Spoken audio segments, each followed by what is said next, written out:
Little wrasse.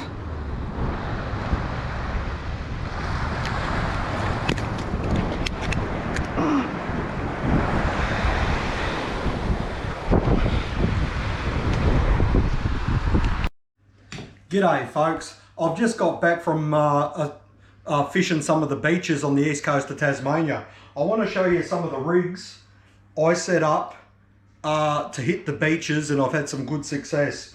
What you need to do is you've got to buy a good quality spinning reel and rod.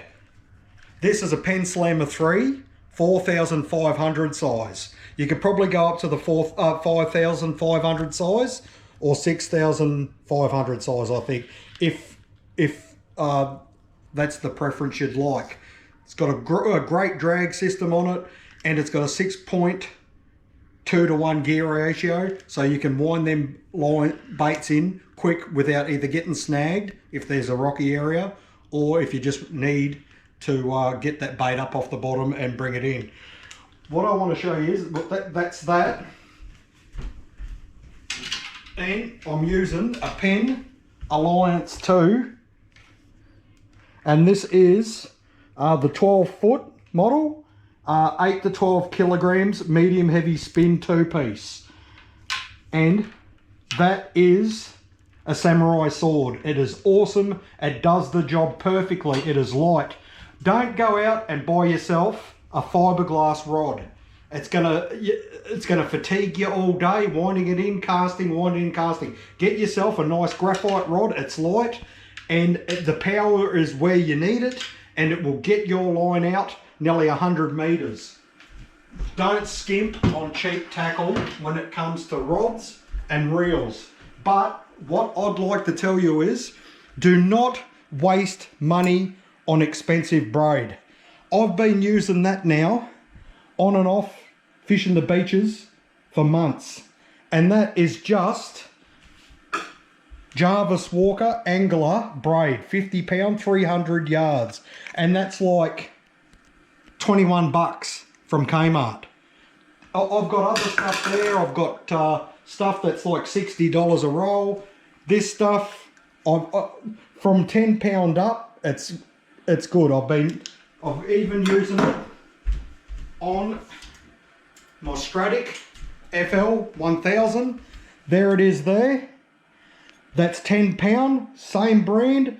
I used that all day the other day when I got the 5 trout, not one tangle. As long as you're running a good swivel, be careful with swivels too. I found the cheaper Jarvis Walker swivels tend to work better than, say, the Black Magic Dera ones. Or Black Magic make great hooks. They make good stuff, but I don't like their swivels. That, perfect. I didn't skimp on a reel. It's pretty expensive. It's not super high end, but you're still paying a fair bit. The rod, you can get away with, say, a Shimano Raider, which are about $100, but you want something that's gonna graphite. If you look after it, you look after your gear, buy graphite. But if you're hard on your gear, you don't look after it, stick to a fiberglass composite, like a Ugly Stick or something, because you can stand on them, you can near enough close them in car doors, they won't break. They're powerful, but they're brittle. Graphite, if you look after your gear, buy that, but don't waste your money on deer braid. Expensive braid. The cheaper stuff, it may vary, but what I do is I use these sinkers. They got anchors. You bend them like that, and they will hold the bottom, and they will hold the bottom, dig into the sand, so you can get away with a lighter sinker, and that digs in. And what you do is you use the Demon hooks, which the fish hook themselves. So when you cast this out, right, this digs into the sand. Then you tension it up on your rod so it bends like that, and you've got tension on it.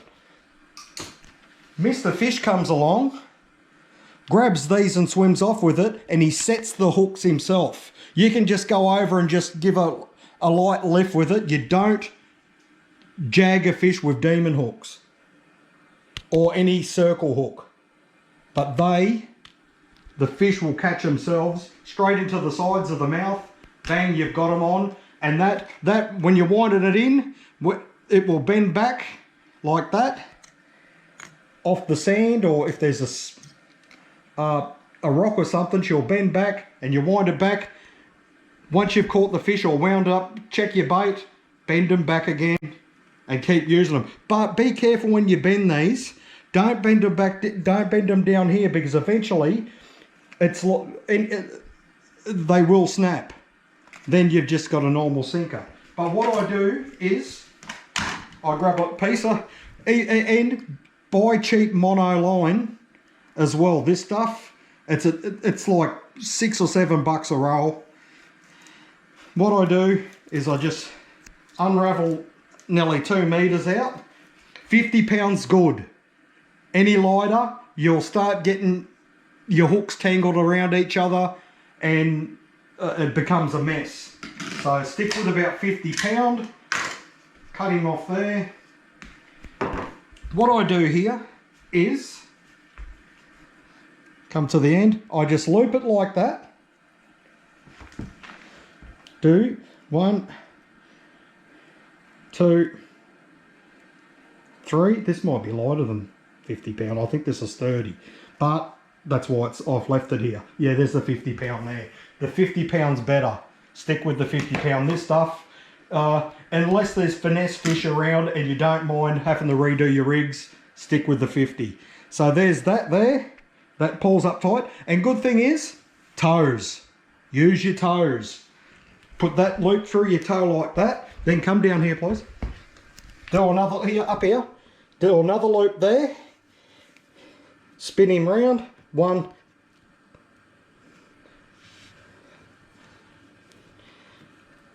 1, 2, 3. Sorry about the hairy legs, folks. I haven't shaved today. So there's that one. Bring it up this way. Pinch him again there. 1. And then start him again. Oop. Oh, I've got a loop there. Well, just say that's not there. Start him there. Go through. 1, 2, 3.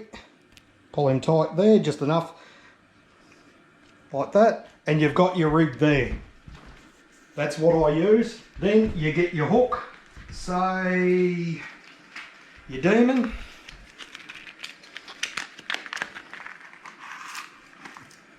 Drop them on the floor so your feet go in them.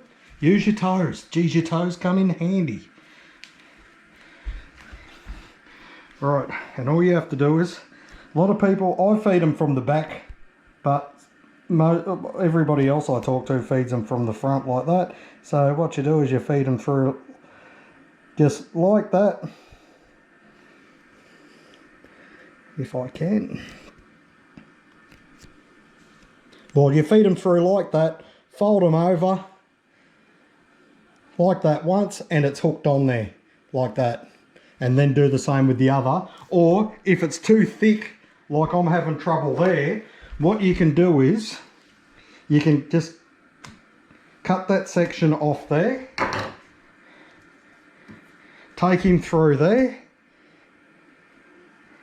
do a blood knot, make a bit of spit on it,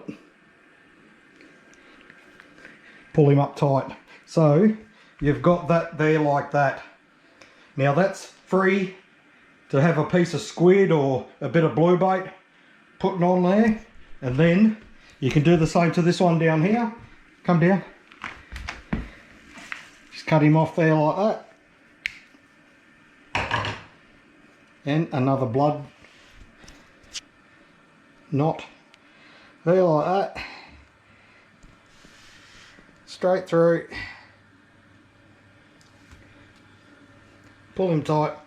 Bit of spit on the fingers to wet him. There. So your rig is ready to go there.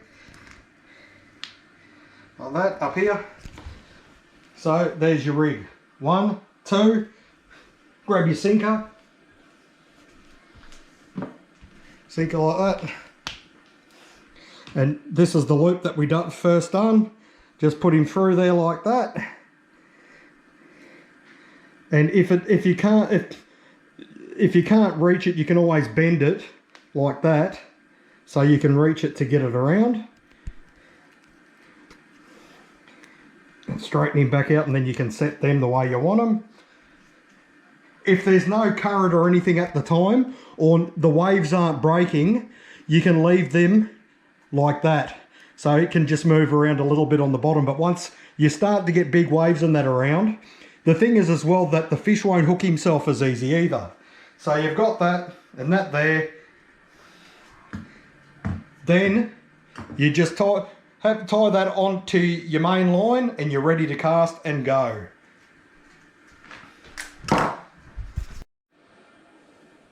So here's the overall setup. So I started off, I done that loop first.